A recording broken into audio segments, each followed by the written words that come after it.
Dalam keadaan sakit keras, dengan paru-paru yang tinggal separuh berfungsi, ia tetap memimpin perang gerilya, menembus hutan dan pegunungan. Namanya bukan sekedar simbol, tapi nyawa perjuangan itu sendiri. Inilah kisah tentang Jenderal Sudirman, Panglima Besar Republik Indonesia.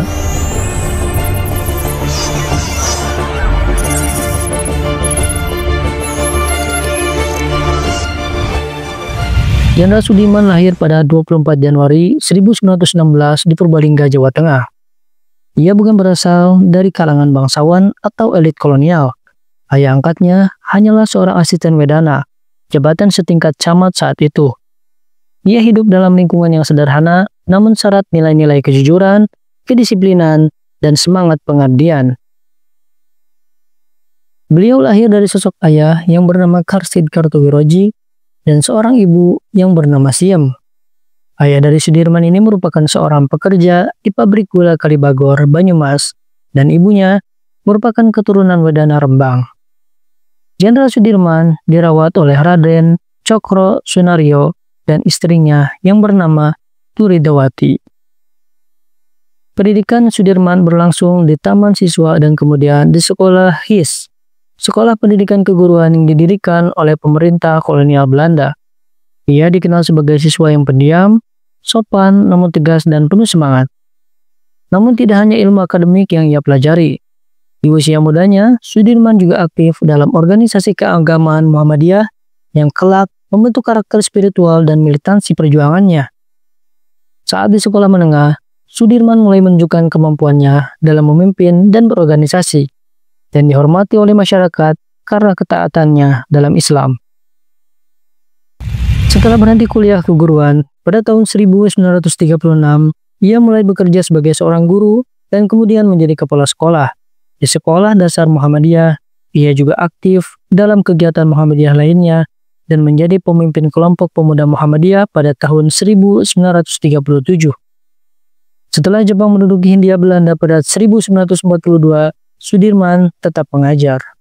Setelah menamatkan pendidikan, Sudirman menjadi guru di Sekolah Muhammadiyah di Cilacap. Di sanalah jiwa kepemimpinan dan pengabdiannya makin menonjol. Namun sejarah Indonesia akan membawanya ke arah yang jauh lebih besar. Pada masa pendudukan Jepang, Sudirman bergabung dengan Tentara Pembela Tanah Air atau PETA, sebuah pasukan semi militer yang dibentuk oleh Jepang. Di PETA, Sudirman dengan cepat menunjukkan kepemimpinannya. Ia diangkat menjadi komandan batalion di Banyumas dan mendapat respek luar biasa dari anak buahnya karena kedisiplinannya, keberaniannya, dan juga rasa hormatnya terhadap sesama. Ketika Jepang menyerah kepada sekutu dan Indonesia memproklamasikan kemerdekaannya pada 17 Agustus 1945, Sudirman menjadi bagian dari sejarah penting, membentuk Tentara Keamanan Rakyat yang kelak menjadi cikal bakal Tentara Nasional Indonesia. Tak butuh waktu lama bagi Sudirman untuk dikenal sebagai sosok yang tangguh. Pada November 1945, di usianya yang ke-29 tahun, ia terpilih menjadi Panglima Besar Tentara Keamanan Rakyat melalui pemungutan suara oleh para komandan militer di seluruh Indonesia. Namun jabatan itu bukan hanya gelar, tanggung jawab besar langsung menantinya. Belum genap 1 bulan menjabat, ia langsung memimpin perang pertamanya melawan pasukan Inggris dan Nica, tentara Belanda, dalam pertempuran di Ambarawa. Ia mengatur strategi dengan lihai, memanfaatkan medan dan semangat rakyat. Pada akhirnya, pasukan Belanda mundur dari Ambarawa. Keberhasilan ini menempatkan namanya di hati rakyat sebagai simbol harapan dan keberanian. Presiden Soekarno pun memberi penghargaan tertinggi. Sudirman secara resmi diangkat menjadi Panglima Besar Tentara Republik Indonesia. Bukan sekedar militer, tapi simbol perlawanan nasional. Tahun 1948 adalah tahun genting bagi Republik Indonesia yang masih muda. Sementara agresi Belanda terus menjadi ancaman dari luar, bahaya yang lebih mengkhawatirkan justru muncul dari dalam negeri sendiri. Pada September 1948, terjadi pemberontakan besar yang dipimpin oleh Partai Komunis Indonesia atau PKI di Madiun, Jawa Timur. Di bawah pimpinan Nuso, tokoh komunis yang baru pulang dari Uni Soviet, PKI menyatakan berdirinya Republik Soviet Indonesia di Madiun. Mereka menolak pemerintahan sah Republik Indonesia dan berusaha menggulingkan kepemimpinan Presiden Soekarno dan Wakil Presiden Muhammad Hatta.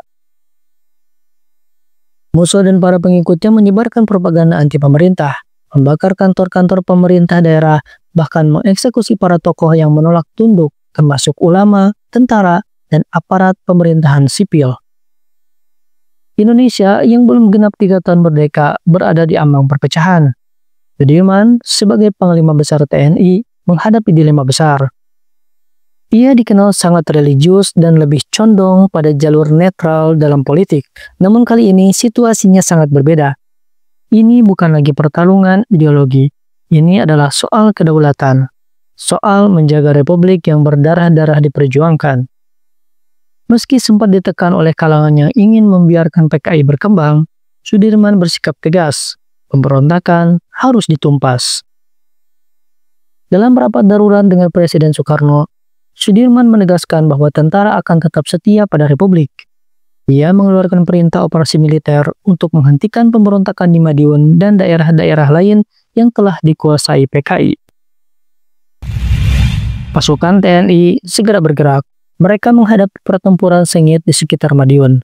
Tapi di bawah komando Sudirman dan para jenderalnya, seperti Kolonel Gatot Subroto dan Letkol Ahmad Yani, satu persatu wilayah yang diduduki pemberontak berhasil direbut kembali. Dalam kurun waktu singkat, pemerintahan Republik Soviet versi PKI tumbang. Musso tewas tertembak dalam pengejaran di Ponorogo. Tokoh lain seperti Amir Syarifuddin yang dulu sempat menjabat sebagai Perdana Menteri ditangkap dan kemudian dihukum mati atas pengkhianatan terhadap negara. Pemberontakan Madiun menyisakan luka dalam bagi bangsa Indonesia. Lebih dari 10.000 orang ditangkap, ribuan rakyat sipil tewas, dan banyak ulama serta pejabat lokal yang menjadi korban kekejaman pasukan PKI. Tapi di balik tragedi ini, muncul satu pesan penting. Kesetiaan Jenderal Sudirman terhadap Republik tak pernah goyah. Sudirman tak membenci lawannya secara pribadi, tapi ia sangat membenci segala bentuk pengkhianatan terhadap kemerdekaan yang telah diperjuangkan dengan darah dan air mata. Dampak dari penumpasan pemberontakan Madiun sangat besar, antara lain, TNI tampil sebagai penjaga Republik yang sah, kepemimpinan Sudirman diakui secara luas sebagai penyelamat negara dari perpecahan internal. Soekarno dan Hatta semakin solid didukung oleh militer. Setelah Madiun, keduanya mempercayai bahwa kekuatan tentara adalah benteng utama Republik. PKI lumpuh total untuk sementara waktu, dan rakyat mulai memahami bahaya infiltrasi ideologi luar yang ingin memecah belah bangsa. Namun Sudirman tetap waspada. Ia tahu ancaman dari dalam bisa muncul kapan saja. Ia juga sadar kemenangan di Madiun bukan akhir, melainkan peringatan bahwa perjuangan kemerdekaan bukan hanya melawan kolonialisme, tapi juga menjaga persatuan dari rongrongan internal. Akhir tahun 1948, kondisi fisik Sudirman mulai menurun. Ia divonis mengidap tuberkulosis atau TBC parah. Ia harus dirawat di Yogyakarta dan sebagian paru-parunya sudah tak berfungsi.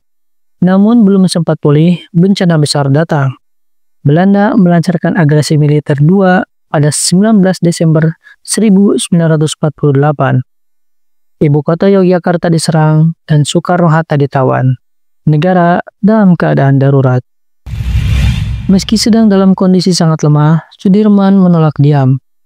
Dengan ditandu, ia memimpin pasukan gerilya menembus hutan-hutan dan pegunungan Jawa. Selama lebih dari 7 bulan, ia bergerilya dari hutan satu ke hutan lainnya. Ia tetap berkoordinasi dengan para komandan daerah, menjadi semangat prajurit dan rakyat. Gerilya Jenderal Sudirman bukan hanya strategi militer, ia adalah pesan bagi Belanda dan dunia bahwa Republik Indonesia belum mati. Akhir dari agresi militer Belanda tidak ditentukan oleh peluru, tapi oleh semangat. Dunia internasional mengecam agresi Belanda. Tekanan datang dari Amerika dan PBB. Pada akhirnya, Belanda harus mengakui kedaulatan Indonesia dalam konferensi meja bundar pada tahun 1949. Sudirman kembali ke Yogyakarta dengan tubuh yang semakin lemah, namun kehormatan yang tak tergoyahkan. Ia tak menuntut apapun untuk dirinya. Bahkan ketika Republik mulai sibuk membentuk pemerintahan baru, Sudirman tetap rendah hati. Namun, tubuhnya sudah tak mampu lagi bertahan. Setelah melewati perjuangan panjang dari pertempuran Ambarawa, gerilya selama agresi militer 2, hingga pengkhianatan di Madiun, tubuh Jenderal Sudirman mulai melemah. Penyakit TBC yang dideritanya sejak akhir tahun 1948 semakin menggerogoti. Paru-paru kirinya sudah tidak berfungsi, berat badannya terus menyusut. Tubuh yang dulu memimpin perang gerilya sambil ditandu itu, kini lebih banyak terbaring lemah. Tapi meski tubuhnya rapuh, semangatnya tetap kokoh. Ia masih memantau perkembangan negara, memberikan nasihat kepada Presiden Soekarno, dan menyusun laporan-laporan militer. Ia menolak pensiun dini, bahkan tetap mengenakan seragam militer dalam sakitnya. Karena baginya, panggilan jiwa untuk membela tanah air tak pernah mengenal waktu. Namun, waktu akhirnya menjemput.